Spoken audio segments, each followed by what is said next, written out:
1, 2 dan 3 di Undang-Undang Kepolisian tahun 2002.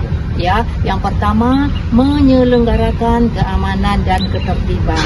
Berarti rekan-rekan menjaga keamanan dan ketertiban. Ini maaf, saya nggak ada yang tegur loh parkir di sana, karena saya nggak diarahkan di sini. Nah, baru pertama kali, ya diarahkan, misalnya parkir salah.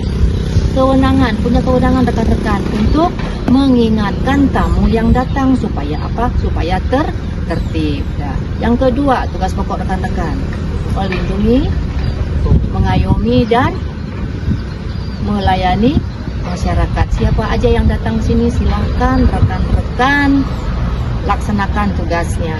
Yang ketiga, kalau di kepolisian penegakan hukum ayat 3-nya ya, pasal 1 ayat 1, 2 dan 3.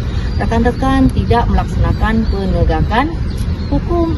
Rekan-rekan hanya melaksanakan, misalnya ada pencurian, apa yang rekan-rekan laksanakan?